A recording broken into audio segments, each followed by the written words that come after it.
کچھ ایسے واقعات تاریخ کے حوالوں سے جو اندیکھے اور انسنے ہیں آپ کو میرے چینل پر دیکھنے اور سننے کو ملیں گے۔ میرے چینل کو سبسکرائب کیجیے اور بیل آئیکن دبائیے۔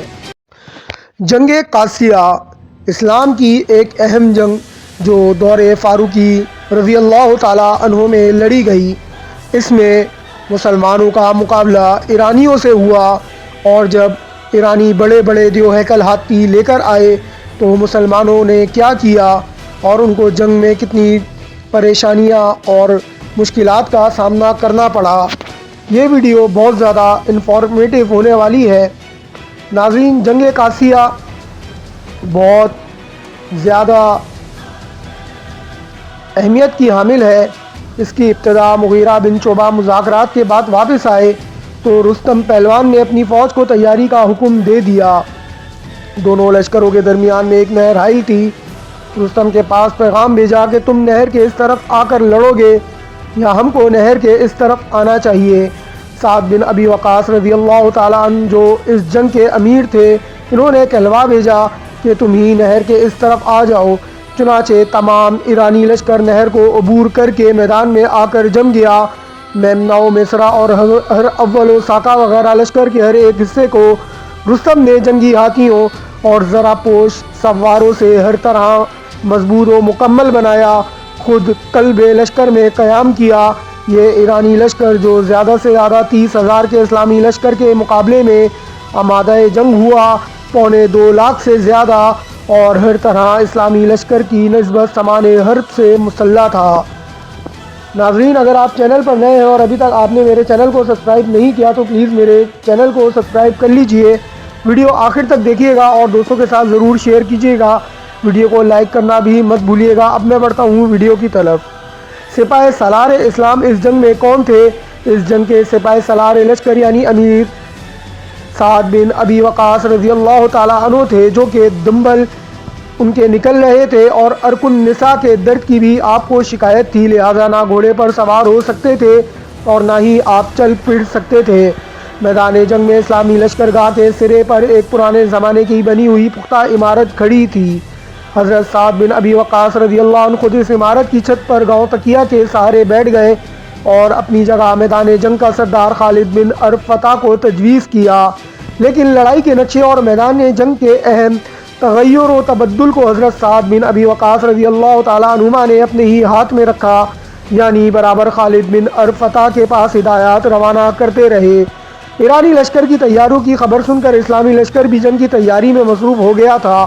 عمرو بن معد یرکب، عاصم بن عمرو، ربیعی، عامر وغیرہ حضرات نے سعد بن وقاص رضی اللہ تعالیٰ عنہما کے حکم کے موافق تمام لشکر اسلام میں گشت لگا کر لوگوں کو جہاد اور جنگ پر آمادہ کیا۔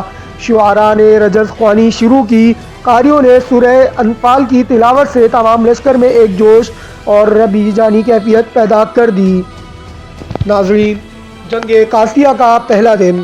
جنگ کے پہلے دن دونوں فوجیں مسلح ہو کر ایک دوسرے کے مقابلے میں صف آرا ہو گئیں۔ سب سے پہلے لشکر ایران کی طرف سے ہرمز نامی ایک شہزادہ میدان میں نکلا جو زرین تاج پہنے ہوئے تھا اور ایران کے مشہور پہلوانوں میں شمار ہوتا تھا۔ اس کے مقابلے کے لیے غالب بن عبداللہ اسعد اسلامی لشکر سے نکلے۔ غالب نے میدان میں جاتے ہی ہرمز کو گرفتار کر کے سپاہ سالار سعد بن ابی وقاص رضی اللہ تعالیٰ عنہما کے پاس لا کر ان کے سپرد کر گئے۔ اس کے بعد ایک اور زبردست شاہ سوار اہل فارس یعنی ایران کی جانب سے نکلا۔ ادھر عاصم اس کے مقابلے کو پہنچے۔ طرفین سے ایک دو وار رہی ہونے پائے تھے کہ ایرانی شاہ سوار بھاگا۔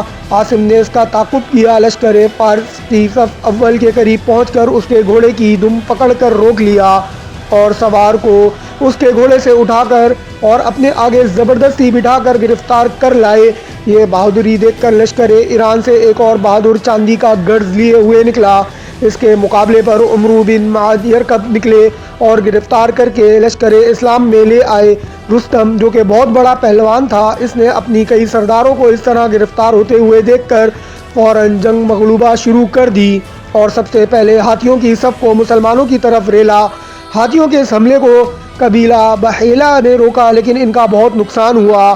سعد بن ابی وقاص رضی اللہ تعالیٰ عنہما جو بڑے غور سے میدان کا رنگ دیکھ رہے تھے، فوراً بنی اسد کے لوگوں کو بحیلہ کی کمک کے لیے حکم دیا۔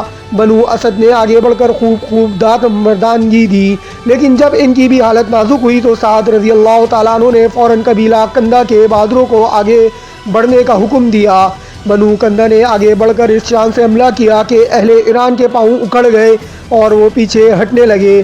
رستم نے یہ رنگ دیکھ کر تمام لشکر ایران کو مجموعی طاقت سے یکبارگی حملہ کرنے کا حکم دیا۔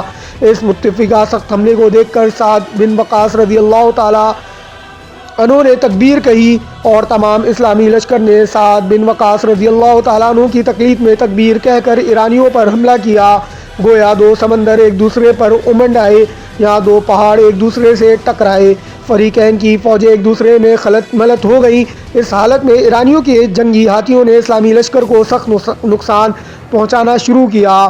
حضرت سعد بن ابی وقاص رضی اللہ تعالیٰ عنہ نے فوراً تیر اندازوں کو حکم دیا کہ ہاتھیوں پر اور ہاتھیوں کے سواروں پر تیر اندازی کرو۔ عاصم نے نیزہ لے کر ہاتھیوں پر حملہ کیا۔ ان کی تقلید میں دوسرے بہادروں نے بھی ہاتھیوں کی سونڈوں پر تلواروں اور نیزوں سے زخم پہنچانے شروع کر دیے۔ تیر اندازوں نے ایسے تیر برسائے کہ فیل نشینیوں کو جوابی تیر اندازی کی مہلت ہی نہ ملی۔ نتیجہ یہ ہوا کہ ہاتھ پیچھے ہٹے اور بہادروں کے لیے میدان میں شمشیر زنی کے جوہر دکھانے کے مواقع ملے۔ صبح سے شام تک میدان کارزار گرم رہا۔ رات کی تاریکی نے لڑائی کو کل کے لیے ملتوی کر دیا۔ یہ دوشنبہ کا روز تھا، محرم 14 کا واقعہ ہے۔ جنگ کا دوسرا دن۔ اگلے دن علی الصبح بعد نماز فجر سعد بن ابی وقاص رضی اللہ تعالیٰ عنہ نے سب سے پہلے کل کے شہداء کو قاسیہ کے مشرق کی جانب دفن کروایا۔ کل کے شہداء کی تعداد 500 تھی۔ زخمیوں کی مرہم پٹی کا سامان رات ہی میں کر دیا گیا تھا۔ شہداء کے دفن سے فارغ ہو کر اسلامی لشکر نے اپنی صفیں مرتب کی۔ ایرانی بھی میدان میں آ ڈٹے۔ ابھی لڑائی شروع نہیں ہوئی تھی کہ ملک شام سے روانہ کیے ہوئے لشکر کے قریب پہنچنے کی خبر پہنچی۔ ملک شام سے ابو عبیدہ بن الجراح رضی اللہ تعالیٰ عنہ نے ہاشم بن عتمہ کی سرداری میں لشکر عراق کو واپس بھیجا تھا۔ اس لشکر کے مقدمہ الجیش پر قعقاع بن عمرو رضی اللہ تعالیٰ عنہما افسر تھے اور وہ 1000 کا مقدمہ الجیش لیے ہوئے سب سے پہلے قاسیہ پہنچے اور سعد بن وقاص رضی اللہ تعالیٰ عنہ کو بڑے لشکر کے پہنچنے کی خوشخبری سنا کر خود اجازت لے کر میدان میں نکلے اور مبارز طلب کیا۔ ان کے مقابلے پر بہمن جادویہ آیا۔ طرفین سے داد سپاہ گیری دی گئی اور جوہر دکھائے گئے، لیکن نتیجہ یہ ہوا کہ حضرت قعقاع رضی اللہ تعالیٰ عنہ کے ہاتھ سے بہمن جادویہ ہلاک ہوا۔ اس کے بعد کئی مشہور و نامور ایرانی بہادر میدان میں نکلے اور مقتول ہوئے یعنی مارے گئے۔ بالآخر رستم نے عام حملہ کا حکم دیا اور بڑے زور و شور سے لڑائی ہونے لگی۔ ہاشم بن عتبہ نے میدان جنگ کے گرم ہونے کا حال سن کر اپنی 6000 فوج کے بہت سے چھوٹے چھوٹے ٹکڑے کر دیے اور حکم دیا کہ تھوڑے وقفے سے ایک ایک حصہ تکبیر کہتا ہوا داخل ہو۔ اس طرح شام تک ایک کے بعد دیگرے دستے لشکر اسلام میں داخل ہوتے اور ایرانی اس طرح پہ ہم کمک دستوں کی آمد دیکھ دیکھ کر خوف زدہ ہوتے رہے۔ آج بھی ہاتھیوں کا لشکر اسلام کے لیے بہت سخت تھا، لیکن مسلمانوں نے ایک نئی تدبیر یہ کی کہ اونٹوں پر بڑی بڑی جھولیں ڈال لیں اور وہ بھی ہاتھیوں کی طرح محیط نظر آتے یعنی بڑے بڑے نظر آتے اور ایرانیوں کے گھوڑے ان کو دیکھ دیکھ کر بھدکنے لگے۔ جس قدر ہاتھیوں سے اسلامی لشکر کو نقصان پہنچتا تھا، اسی قدر ایرانی لشکر کو ان مصنوعی ہاتھیوں سے نقصان پہنچنے لگا۔ آج حضرت قعقاع رضی اللہ تعالیٰ عنہ نے بہت سے ایرانی سرداروں اور مشہور شاہ سواروں کو قتل کیا۔ شام تک بازار جنگ گرم رہا۔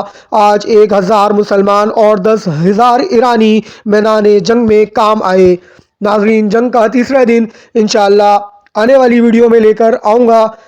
امید ہے یہ ویڈیو آپ کو پسند آئی ہوگی۔ انشاءاللہ جنگ کا تیسرا دن اور جنگ کس طرح رہی اس کا حصہ اگلے ویڈیو میں ضرور لے کر حاضر ہوں گا۔